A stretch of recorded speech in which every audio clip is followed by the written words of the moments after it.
Birds fly over the rainbow, white and white and die.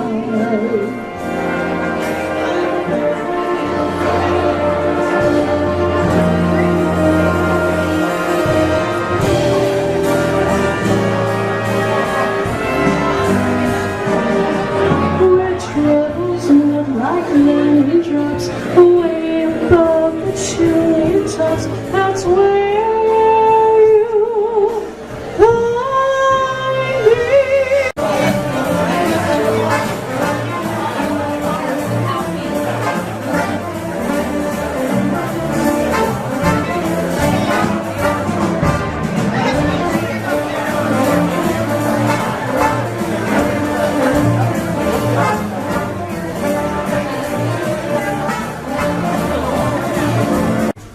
The selection committee is comprised of individuals from 4 Kansas organizations: the Kansas Commission on Aerospace Education, the Kansas Aviation Advisory Council, the Kansas State Historical Society, and the Kansas Aviation Museum, with oversight from the Governor's Office and the Department of Transportation. This year, as always, the selection committee was charged with the very difficult task of choosing from many exceptional candidates. All of tonight's award winners will receive an engraved plaque and a certificate of recognition from the Governor of the state of Kansas. Their picture is framed and will hang in the Hall of Fame in the Kansas Aviation Museum. Presenting the awards this evening is the Director of Aviation for the state of Kansas, Mr. Ed Young, who will now bring you greetings from the Governor.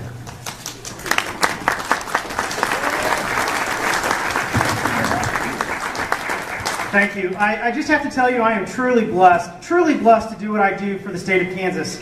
I spent the afternoon in Greensburg, Kansas, talking to those folks about airports. And we all know this story. Greensburg totally wiped out by a tornado. You go out there and you talk to them, and they understand what general aviation can bring to their community. It can rebuild a community. It can rebuild this nation if you give it the opportunity. It's a sea of enthusiasm, and sometimes it's confusing whether or not those folks just don't know any better, or they just like to give Mother Nature the big finger, because they are out there pushing every day to rebuild what was totally wiped out. That is something truly and uniquely Kansan. Truly and uniquely. You're shorter than me, Ed. I know. I will now draw your attention to the projection screen to present photos of our award winners reflecting their aviation contributions. Fred, will you please come forward and receive the award?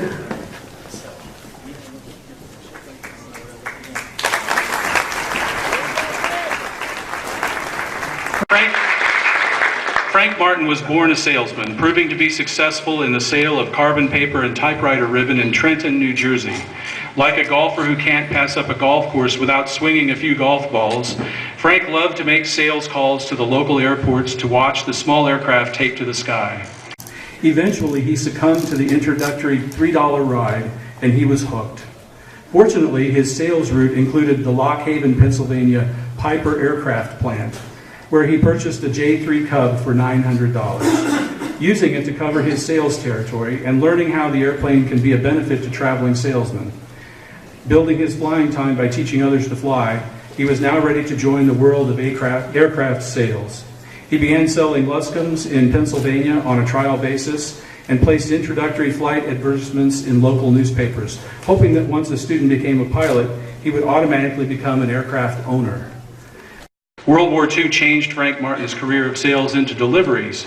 He spent 4 years in the Army Air Transport Command, delivering B-26s, B-17s, B-24s, C-87s, and C-109s across the hump in India, and B-29s out of Wichita for armed forces in Europe. After the war, Martin accepted a regional Cessna sales position with Don Flower, covering the West Coast. Later, he accepted a sales manager position with Cessna and became vice president of marketing. During his years at Cessna, he was credited with building a strong sales team and helping to broaden the company's product line. He flew Cessnas on sales trips outside the United States to Europe and South America to develop the company's export market. In 1957, Cessna was the world's aircraft manufacturing leader. In 1966, he directed an astonishing pilot-creating strategy by increasing the production of the Model 150 trainer and infused the market with a vast supply of the two-place aircraft for a selling price of only $7,000. The cost of learning to fly was drastically lowered, and after pilots learned to fly on the trainer, then purchased the larger, faster, and more expensive airplanes that Cessna made. Light plane manufacturing history is made as the Cessna 150 production goes to 14 per day. In 1970, Martin became president of the Mooney Airplane Company and shortly became CEO of Mooney's parent company, Butler Aviation International. Shortly before his retirement, he served as an interim president of the Aerostar Company. Frank Martin's efforts brought hundreds of millions of dollars in revenue to Kansas, which employed thousands of aircraft workers and contributed enormously to the global stature of Kansas aviation. Please join me in congratulating the family of Frank Martin for receiving the Kansas Aviation Hall of Fame Award and being accepted by his son, Fred Martin of Bloomfield, Colorado.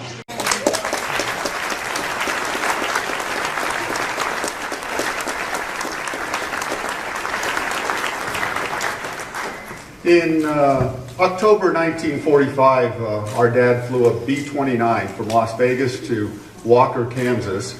It was the last four-engine aircraft he would ever pilot.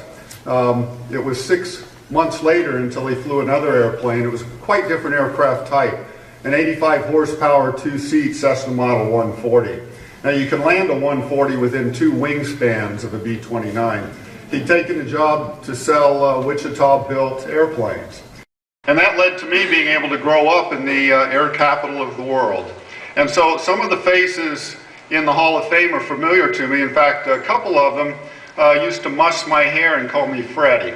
And the same was true for my sister, Benny Brooke Stiles. She began her college out here in Sterling, Kansas, and proceeded through the Sorbonne and Purdue and is a college professor in St. Pete. And we have my dad's favorite niece, our cousin Virginia, from Denver. Jenny is the boss cowgirl of the Wilson Rio Grande Ranch in southern Colorado, and she developed that along with many of Denver's high-rise apartment buildings with her husband, renowned Denver architect Roland Wilson. Jenny earned her master's degree at the University of Wichita, WSU, and about 50 years ago she was the assistant to the director of the Wichita Art Museum. And my lifelong friend John Irwin from Denver, he and I grew up out on Armour Street, right off of Central. And his mother was the station manager for Braniff Airways in Wichita in the World War II era. He has great pictures of her with DC-3s and with the DC-4, the first four-engine service to the old airport, now the museum. So this is a great honor, but more than that, it feels very much like a homecoming for us, as I'm sure it does for my dad. Thank you so much for this recognition for him and this honor for our family. Thank you.